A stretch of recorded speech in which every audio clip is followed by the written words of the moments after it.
for this influence us more strongly than most people realize. Ideas of the world, which are built into the very nature of the language we use, and of our ideas of logic and of what makes sense altogether. And these basic ideas I call myth, not using the word myth to mean simply something untrue, but to use the word myth in a more powerful sense. A myth is an image in terms of which we try to make sense of the world. And we at present are living under the influence of two very powerful images, which are, in the present state of scientific knowledge, inadequate.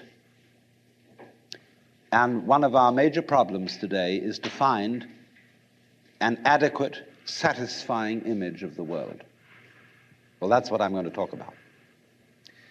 And I'm going to go further than that, not only what image of the world to have, but how we can get our sensations and our feelings in accordance with the most sensible image of the world that we can manage to conceive.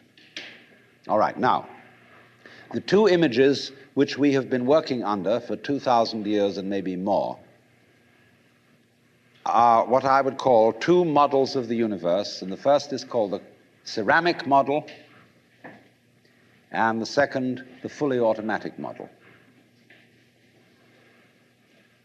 The ceramic model of the universe is based on the book of Genesis, from which Judaism, Islam, and Christianity derive their basic picture of the world.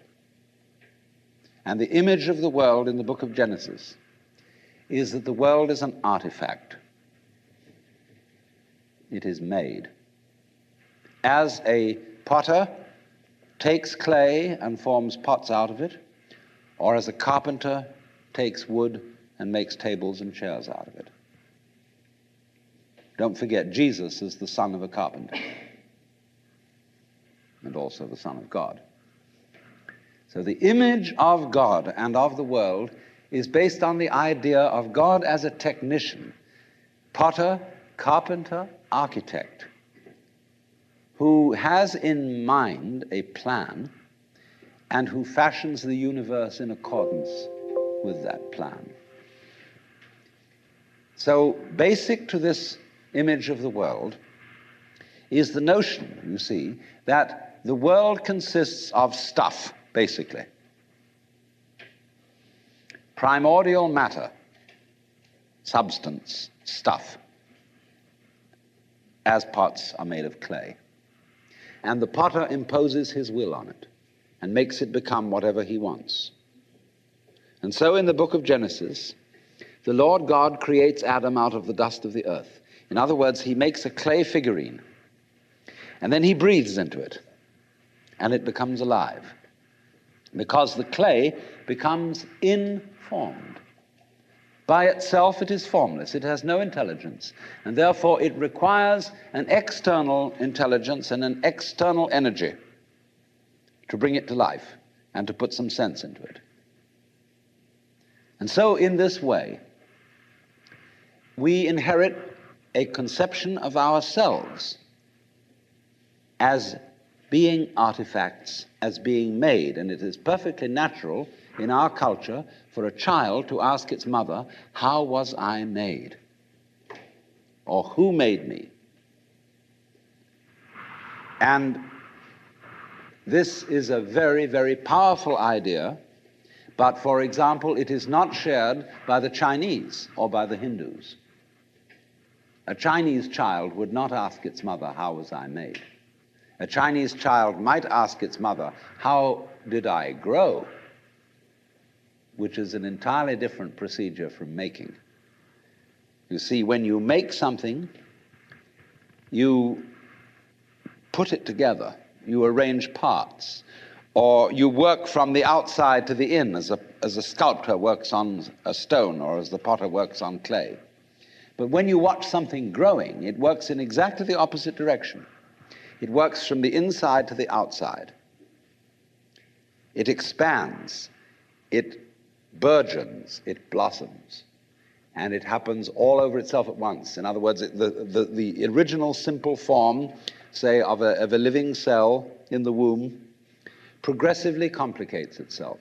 And that's the growing process, and it's quite different from the making process.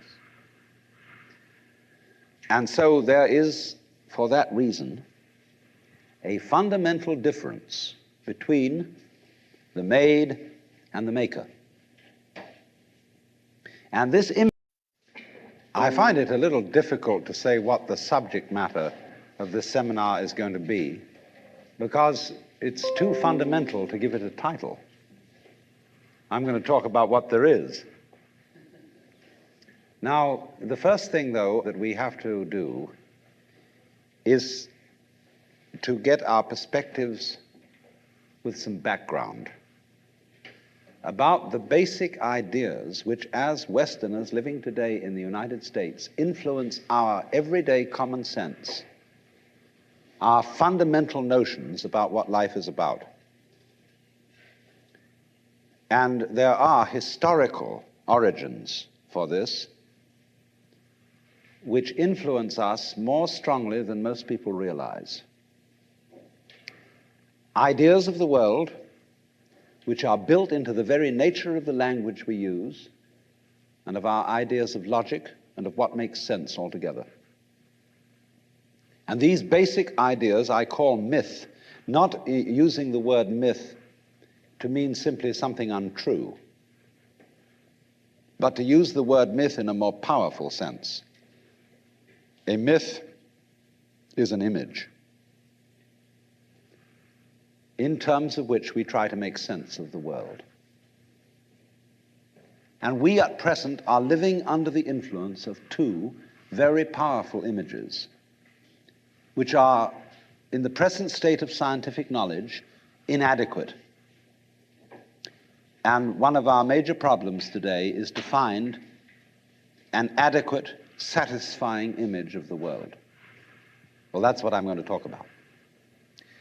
And I'm going to go further than that, not only what image of the world to have, but how we can get our sensations and our feelings in accordance with the most sensible image of the world that we can manage to conceive.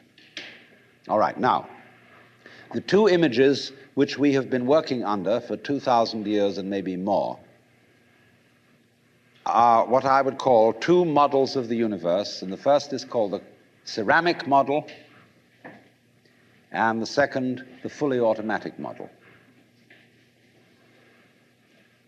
The ceramic model of the universe is based on the book of Genesis, from which Judaism, Islam, and Christianity derive their basic picture of the world. And the image of the world in the book of Genesis is that the world is an artifact. It is made.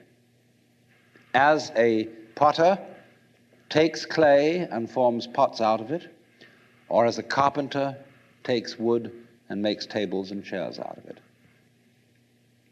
Don't forget, Jesus is the son of a carpenter and also the Son of God. So the image of God and of the world is based on the idea of God as a technician, potter, carpenter, architect, who has in mind a plan and who fashions the universe in accordance with that plan. So basic to this image of the world is the notion, you see, that the world consists of stuff, basically. Primordial matter, substance, stuff, as pots are made of clay. And the potter imposes his will on it and makes it become whatever he wants. And so in the book of Genesis, the Lord God creates Adam out of the dust of the earth. In other words, he makes a clay figurine, and then he breathes into it, and it becomes alive, because the clay becomes informed.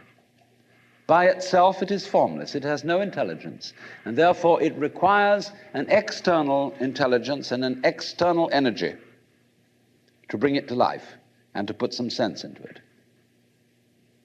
And so in this way, we inherit a conception of ourselves as being artifacts, as being made, and it is perfectly natural in our culture for a child to ask its mother, "How was I made?" or "Who made me?" And this is a very, very powerful idea, but for example, it is not shared by the Chinese or by the Hindus. A Chinese child would not ask its mother, "How was I made?" A Chinese child might ask its mother, "How did I grow?" which is an entirely different procedure from making. You see, when you make something, you put it together, you arrange parts, or you work from the outside to the in, as a sculptor works on a stone or as the potter works on clay. But when you watch something growing, it works in exactly the opposite direction. It works from the inside to the outside. It expands, it burgeons, it blossoms, and it happens all over itself at once. In other words, the original simple form, say, of a living cell in the womb, progressively complicates itself. And that's the growing process, and it's quite different from the making process. And so there is, for that reason, a fundamental difference between the made and the maker. And the trouble is that we have one-sided minds. And we notice the wave of life when it is at its peak or crest. We don't notice it when it's at the trough, not in the ordinary way. It's the peaks that count. Take a buzzsaw. What seems important to us is the tips of the teeth. They seem to do the cutting, not the valleys between the teeth. But do you see, you couldn't have tips of teeth without valleys between them. Therefore, the saw wouldn't cut without both tips and V-shaped valleys. But we ignore that. We don't notice the valleys so much as we notice the mountains. Valleys point down, mountains point up. And we prefer things that point up, because up is good and down is bad. But seriously, we don't praise the peaks for being high and blame the valleys for being low. But it is so, you see, that we ignore the valley aspect of things. And so all wisdom begins by emphasizing the valley aspect as distinct from the peak aspect. We pay plenty of attention to the peak aspect. That's what captures our attention. But we somehow screen out the valley aspect. But that makes us very uncomfortable. It seems that we want and get pleasure from looking at the peaks, but actually this denies our pleasure, because secretly we know that every peak is followed by a valley, the valley of the shadow of death. And we are always afraid, because we are not used to looking at valleys, because we are not used to living with them. They represent to us a strange and threatening unknown. Maybe, we are afraid, the principle of the valley will conquer, and the peaks will be overwhelmed. Maybe death is stronger than life, because life always seems to require an effort. Death is something into which you slide effortlessly. Maybe nothing will overcome something in the end. Wouldn't that be awful?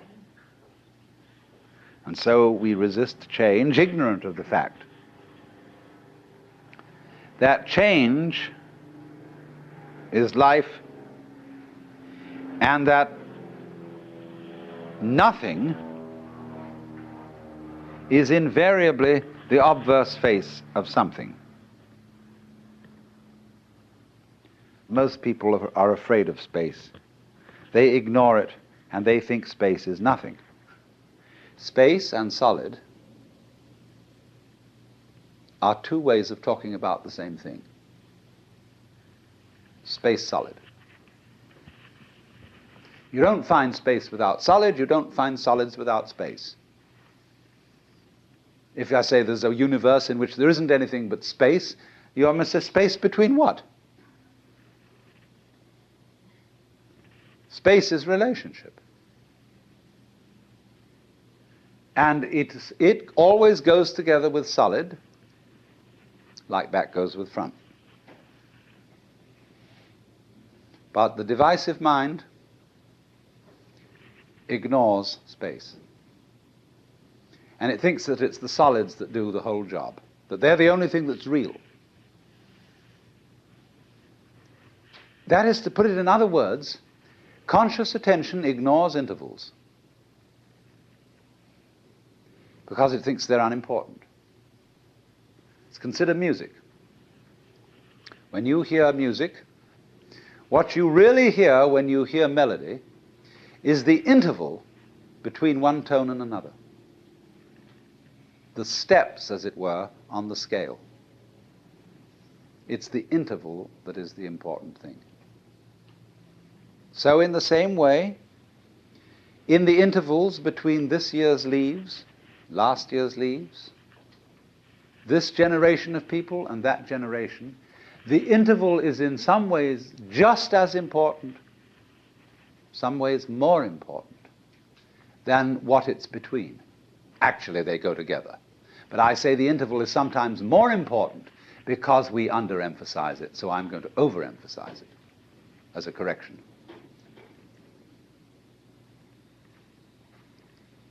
So space, night, death, darkness, not being there, is an essential component of being there.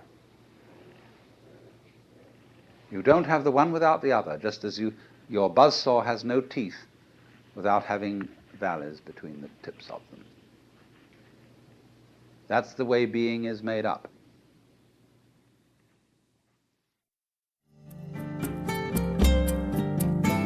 This concludes session 11 of Out of Your Mind, Essential Listening from the Alan Watts Audio Archives. Our program continues with session 12.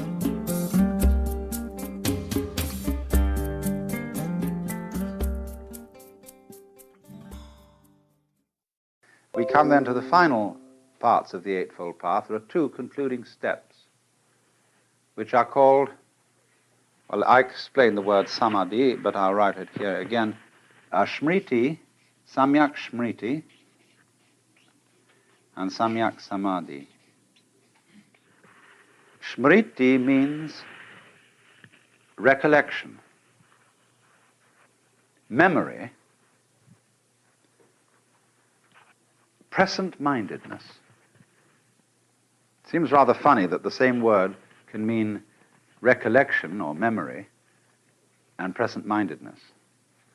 But smriti is exactly what that wonderful old rascal Gurdjieff meant by self-awareness or self-remembering. Smriti is to have a complete presence of mind. So there is a wonderful meditation called the House That Jack Built meditation, at least that's what I call it, that the southern Buddhists practice. He walks, and he says to himself, there is a lifting of the foot.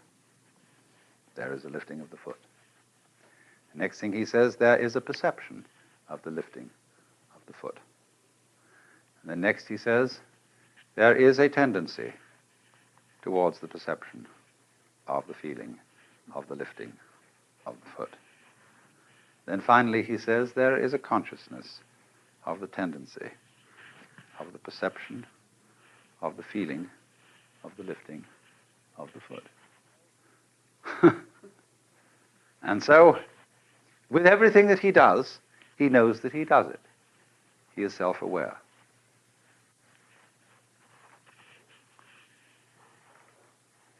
This is tricky. Of course, it's not easy to do. But as you practice this, I'm going to let the cat out of the bag, which I suppose I shouldn't do. But you will find that there are so many things to be aware of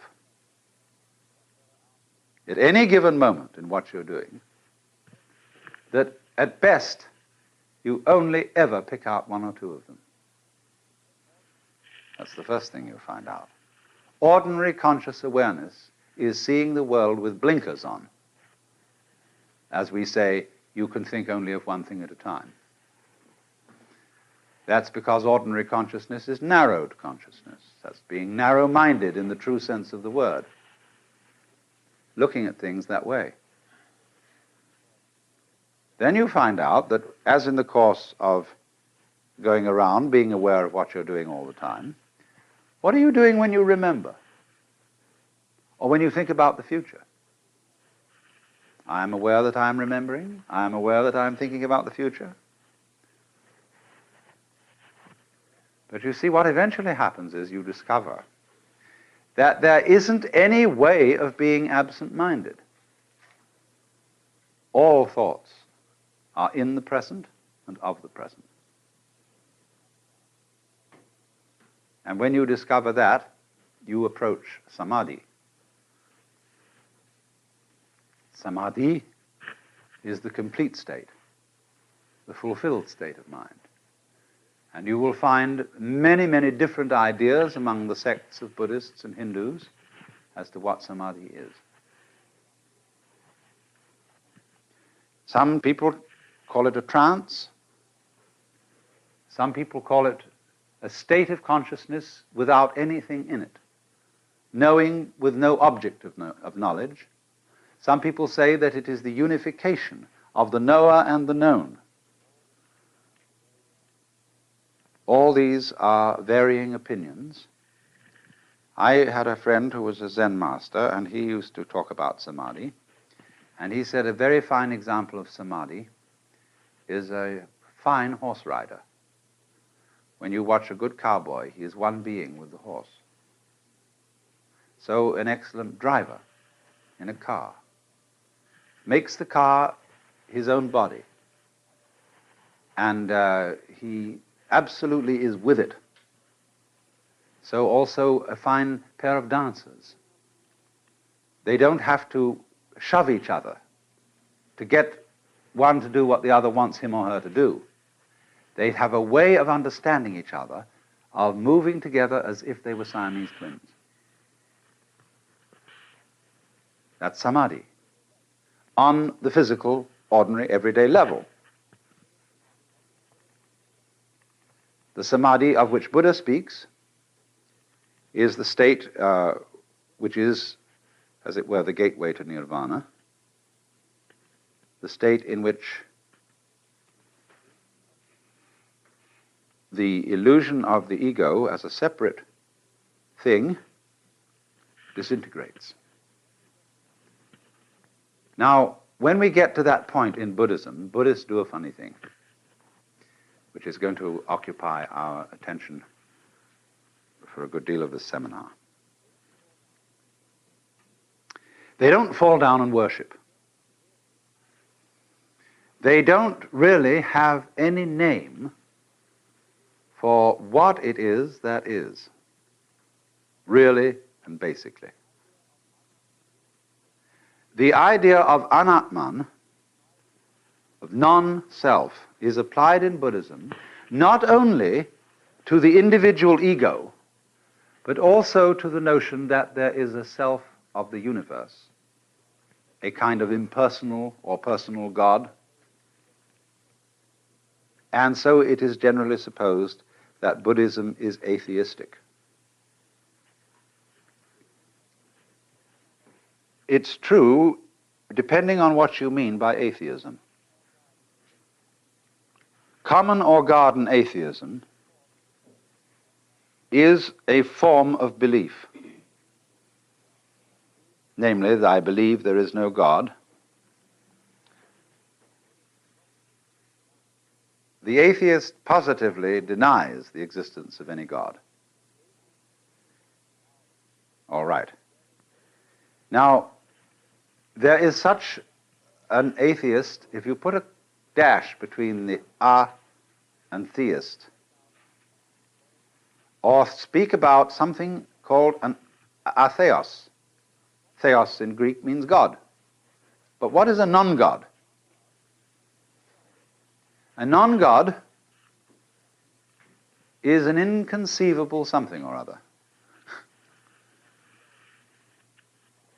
I love the story about a debate in the Houses of Parliament in England when, as you know, the Church of England is established and therefore under the control of the government. And the high ecclesiastics had petitioned Parliament to let them have a new prayer book. And somebody got up and said, it's perfectly ridiculous that Parliament should decide upon this because, as we well know, there are quite a number of atheists in these benches. And somebody got up and he said, oh, I don't think there are really any atheists here. We all believe in some sort of a something somewhere.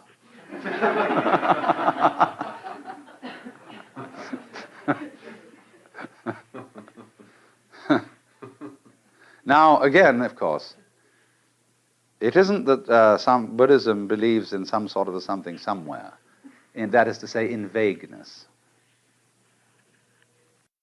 I was talking a great deal yesterday afternoon about the Buddhist attitude to change, to death, to the transience of the world, and was showing that preachers of all kinds stir people up in the beginning by alarming them about change. That's like somebody, you know, actually raising an alarm, just in the same way as if I want to pay you a visit, I ring the doorbell. And then we can come in and I don't need to raise an alarm anymore. So in the same way, it sounds terrible, you see, that everything is going to die and pass away, and here you are, thinking that happiness, sanity, and security consist in clinging on to things which can't be clung to, and in any case there isn't anybody to cling to them. And the whole thing is a weaving of smoke. So that's the initial standpoint. But as soon as you really discover this and you stop clinging to change, then everything is quite different. It becomes amazing. And not only do all your senses become more wide awake, not only do you feel almost that you're walking on air, but you see, finally, that there is no duality, no difference between the ordinary world and the nirvana world. They're the same world, but what makes the difference is the point of view. And of course, if you keep identifying yourself with some sort of stable entity that sits and watches the world go by, you don't acknowledge your union, your inseparability from everything else that there is. You go by with all the rest of the things, but if you insist on trying to take a permanent stand, on trying to be a permanent witness of the flux, then it grates against you, and you feel very uncomfortable. But it is a fundamental feeling in most of us that we are such witnesses. We feel that behind the stream of our thoughts, of our feelings, and our experiences, there is something which is the thinker, the feeler, and the experiencer. Not recognizing that that is itself a thought, feeling, or experience, and it belongs within and not outside the changing panorama of experience. It's what you call a cue signal. In other words, when you telephone and your telephone conversation is being tape recorded, it's the law that there shall be a beep every so many seconds. And that beep cues you in to the fact that this conversation is recorded. So in a very similar way, in our everyday experience, there's a beep, which tells us this is a continuous experience, which is mine. Beep. In the same way, for example, it is a cue signal when a composer arranges some music and he keeps in it a recurrent theme, but he makes many variations on it. Or more subtle still, he keeps within it a consistent style. So you know that it's Mozart all the way along, because it sounds like Mozart. But there isn't, as it were, a constant noise going all the way through to tell you it's continuous, although in Hindu music they do have something called the drone. There is behind all the drums and every kind of singing something that goes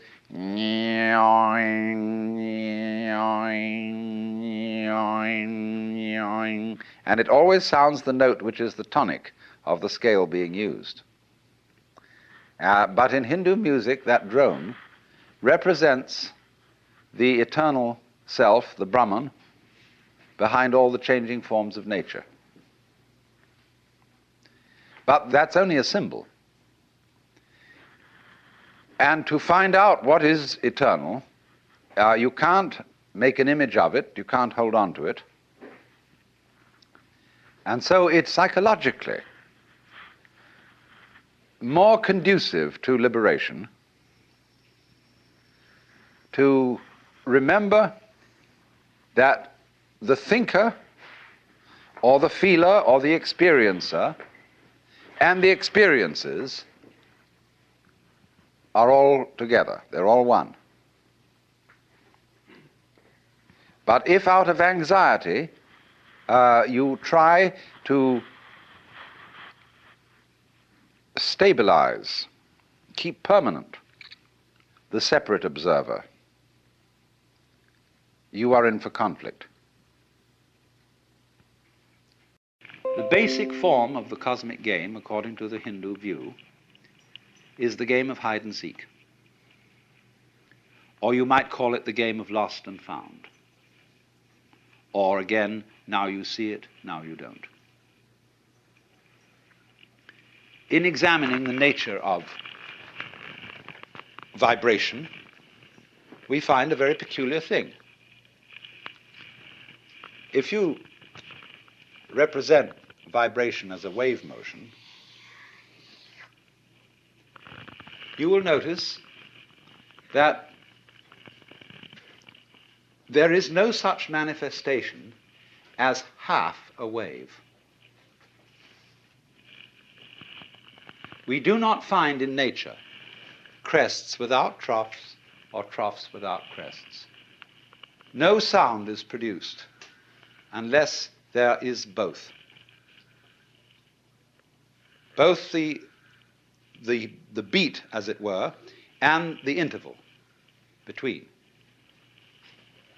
Now, this wave phenomenon is happening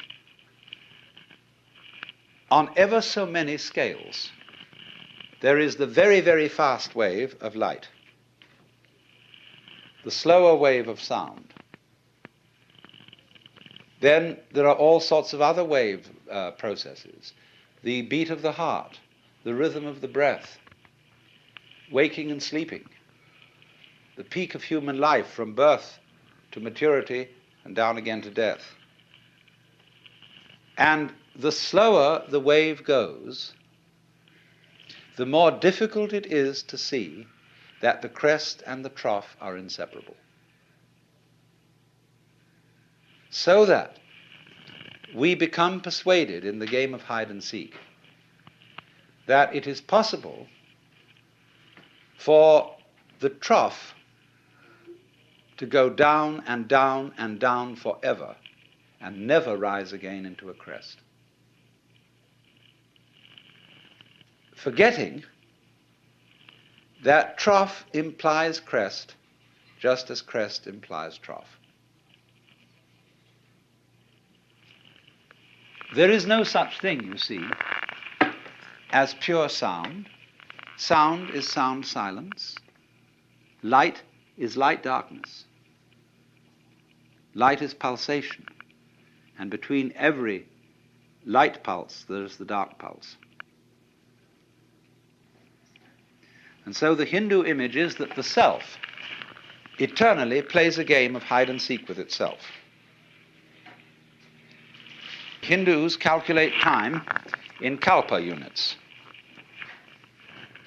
And the kalpa is 4,320,000 years. And so they say that for a period of a kalpa, the worlds are manifested, or any particular universe, not all universes, but let's say any particular galaxy or whatever it may be, world order of some kind. Don't take this too literally. Don't take these figures as being some sort of divine revelation as to making predictions and prophecies. They're symbolic figures. So, for one kalpa, the world is manifested, and that period is called in Sanskrit a manvantara. And during that time, the Brahman plays hide. And it hides in all of us, pretending that it's us. And then at the end of the kalpa, there comes the period called pralaya.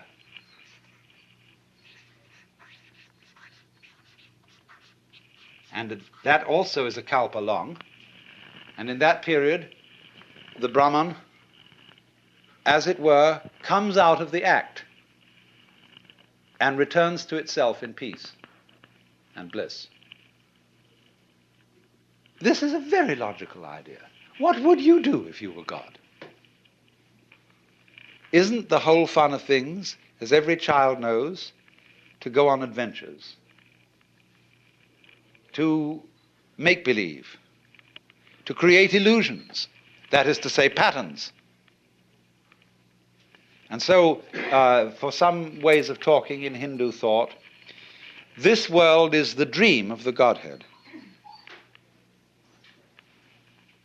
The Godhead is, of course, represented as in a way two-faced. With one face, he dreams and is absorbed in the dream world. With the other face, he is liberated. In other words, what you have to understand correctly is that from the standpoint of the self, the supreme self, the pralaya and the manvantara are simultaneous. But put into mythological form, for human consumption, they are represented as being in sequence, following each other. But they really happen at the same time. So that one doesn't realize union with the self after death, later than a certain time. All references to the hereafter should correctly be understood as the herein, as a domain deeper than egocentric consciousness. That is to say, when you get down to the bottom of the egocentric consciousness, you get to its limit, which is figuratively its death. Then you go on inwards, the self deeper than the conscious attention. And in that way, you go inwards to eternity. You don't go onwards to eternity. To go onwards is to find only time and time and time and more time, in which things go round and round and round forever. But to go in is to go to eternity. But in the ordinary way, when we are talking about this graphically and vividly, in imagistic terms, we can talk about the everlasting game of hide and seek, which the self plays with itself. It forgets who it is and then creeps up behind itself and says, "Boo!" And that's a great thrill. It pretends that things are getting serious, just as a great actor on the stage. Although the audience know that what they're seeing is only a play, the skill of the actor is to take the audience in and to have them all sitting in anxiety on the edges of their seats, or to be weeping or laughing, or utterly involved in what they really know is only a play. So you would imagine that if there were a very great actor with absolutely superb technique, he would take himself in. And he, you see, would feel that the play was real. Well, that's their idea of what we're doing here and now. We are all the Brahman, acting our own parts, being human, playing the human game so beautifully that he is enchanted. Do you see what enchanted means? Under the influence of a chant, hypnotized, spellbound, fascinated, and that fascination is Maya. We have been educated to use our minds in a certain way, a way that ignores or screens out the fact that every one of us is an aperture through which the whole cosmos looks out. You see, it's as if you had a light covered with a black ball, and in this ball were pinholes, and each pinhole is an aperture through which the light comes out.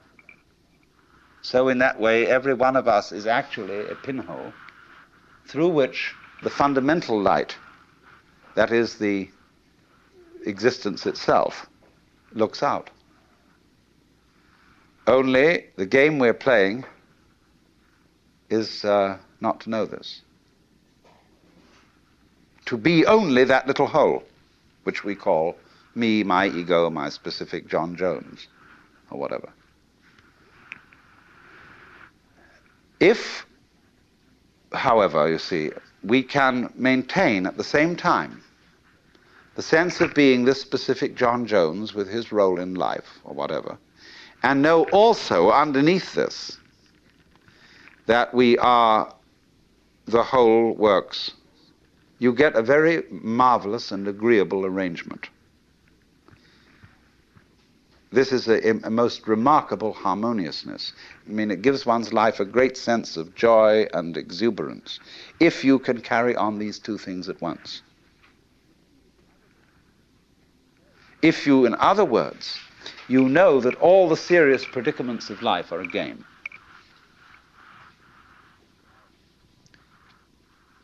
Now, I want to put it two ways. I'm not saying that it's a bad thing, something to be condemned,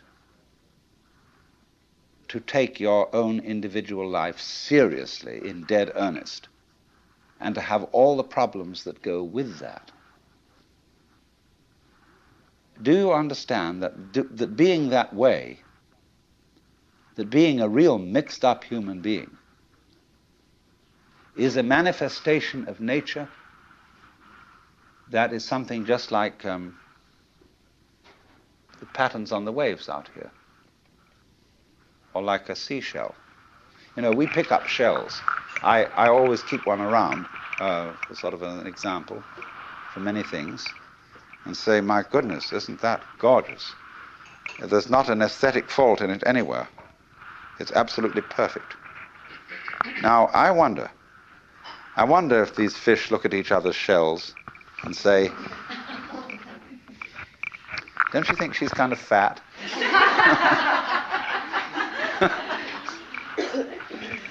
Oh my, those markings aren't really very well spaced. Because that's what we do. See, we don't realize that all of us in our various goings-on and behavior and so on are just as more marvelous, much more complicated, much more interesting. All these gorgeous faces that I'm looking at, You know, every one of them. Some are supposedly pretty, some are supposedly not so pretty, but they're all absolutely gorgeous. And everybody's eyes is a piece of jewelry beyond compare. Beautiful.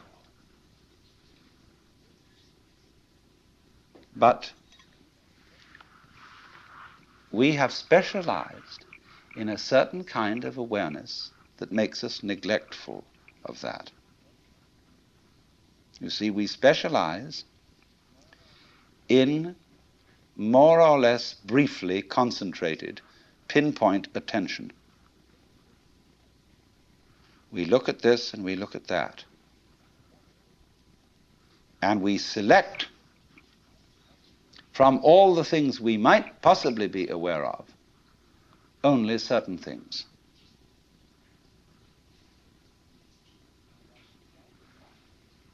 And as a result of that, we leave out of our everyday consciousness, generally speaking, two dimensions of experience. One, amazing beauty of experience that we never see at all. And on the other hand, the very deep thing, the sense of our basic identity, unity with, oneness with the total process of being. See, because we are staring, as it were, at certain features of the landscape, we don't see the background. And because we get fascinated with, I could go into details of this shell, as I said, and put myself in the mind of a conch or whatever it is that lives in this thing, and say, that's not so hot, that one. Like that, see? And so I wouldn't see the whole thing. But when I look at it like this, when anybody looks at it like that, we say, oh my God, isn't that gorgeous?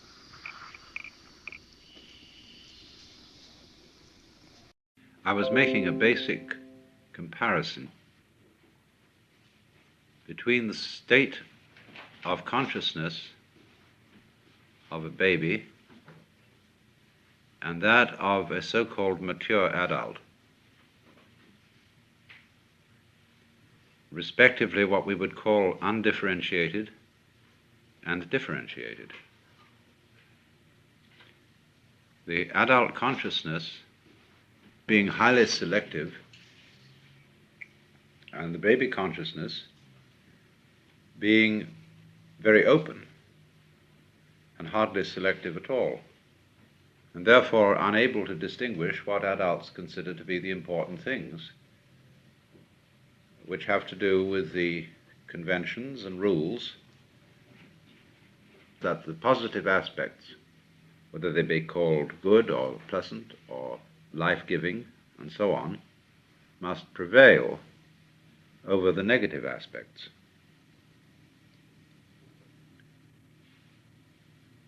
And I went on to show